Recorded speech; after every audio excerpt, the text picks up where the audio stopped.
Sun readers to let her stay on in Downing Street so she can deliver Brexit. Theresa May has asked Britain to let her stay on in Downing Street for the next few years so she can deliver Brexit. Addressing her future for the first time since the general election disaster, the PM said she will remain her party's leader only for as long as they want me. She also repeatedly refused to commit to fighting the next general election as Tory boss, when interviewed by The Sun to mark her first year in power today. But Mrs. May did appeal for more time to finish the huge job of delivering a successful EU exit, set for March 29, 2019. She said, "What I want to do is just recognize that there is a job to be done here, over the next few years. I want to get on with doing that job." The PM's remarks will be seen as her strongest public signal yet that is preparing to stand down from power before June 2022. On the eve of her anniversary of moving it to No 10 on July 13 last year, Mrs. May also delivered a searingly honest first assessment of what went wrong during her disastrous election campaign. Having suffered the deep humiliation, she also revealed she was never tempted to walk away from No 10, despite enduring some pretty depressing moments. And despite the mistakes, the PM still insisted she doesn't regret calling the snap election that ended with the disastrous loss of her majority. Mrs. May said, "I can see why some might say that, as it did not go quite according to plan. There were good reasons why I called it, and I continue to think that it was the right thing to do." Tackling head on the campaign trail criticism that she was a too heavily scripted Maybet, the PM named not talking from the heart about her passion to help struggling workers as her biggest election frustration. Speaking to The Sun from her No 10 study yesterday, Mrs. May said, "I set out a year ago, when I stood on the steps here, the sort of vision I had. The sort of country I wanted us to be. I don't think that vision came through sufficiently during the campaign. Me was that speech on the steps of No 10 a year ago. That is what we were working on right up to the election, and it is what we are now working on. But that did not come across during the election campaign." Detailing the chaotic campaign's other major failings in her eyes, Mrs. May added, "And I don't think we talked enough about what we had achieved in terms of the economy and jobs. We did not do enough not just on the positives of the economic record we had, but also the negatives of what Jeremy Corbyn's manifesto would mean for people." The PM added, "Obviously for us, we have to think about the message we have for those young people." She named solving Britain's housing crisis as a key area for us, with millions of under-40s locked out of the housing ladder, promising to keep up momentum on it. But she added, "I take responsibility. I called the election campaign and I led the campaign and I take responsibility for it." Asked if she was ever tempted to walk away during the dark hours and days in the election's immediate aftermath, Mrs. May insisted she always believed it was her duty to keep calm and carry on.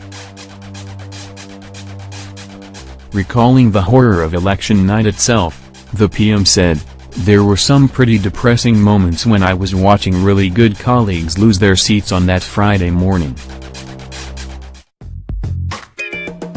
But my view was that it was the largest party, it was our duty to form a government. You can walk away at these moments, but I think actually it is important to stand up to your responsibilities and accept that."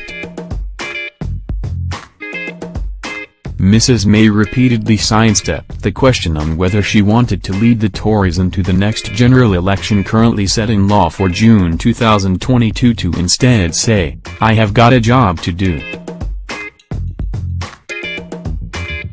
My view is I have always said that I would be here for the full term, but what I have also said is that over the years I have given my life to this Conservative Party and I will serve as long as they want me to serve.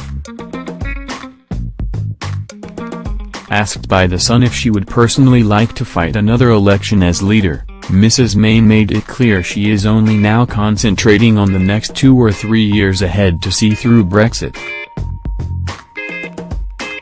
The PM said, "Every politician wants to win a full majority for themselves. But what I want to do, what I am focusing on now, is over the next few years making sure that we do the Brexit negotiations, we make a success of it, but also that we open up those other opportunities." Some Tory grandees are pushing Mrs. May to set a date for her departure in 2 years' time during the party's annual conference in October, in a bid to buy her more authority and end leadership cabinet wrangling for position underneath her.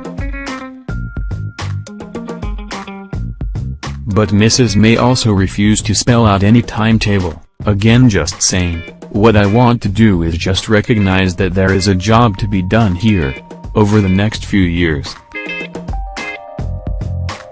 I want to get on with doing that job."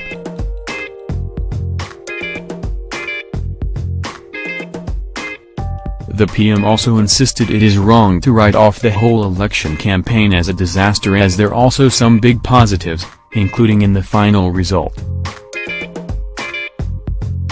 She said, "We should not be ashamed of saying that there were good things in that campaign. We got 42.4% of the vote. Conservative Party leaders of the past 2 or 3 decades would have leapt at 42.4%.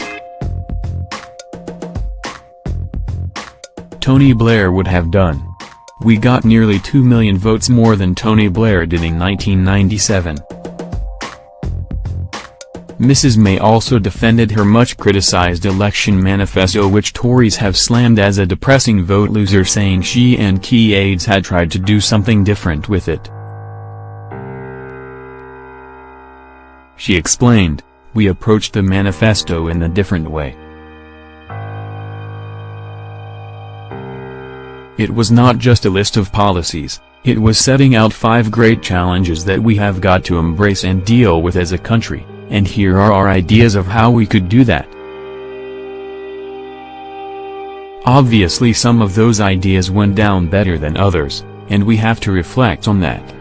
But we will still need to find answers to those issues for the future.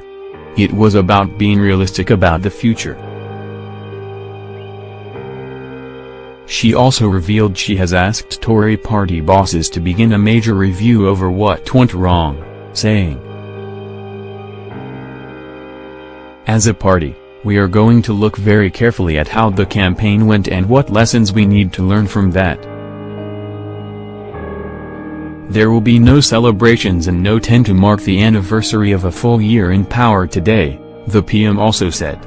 Instead, she will spend a large part of it holding talks over a working lunch with the King of Spain. A look at the highs and lows as Theresa May marks a year of being Prime Minister.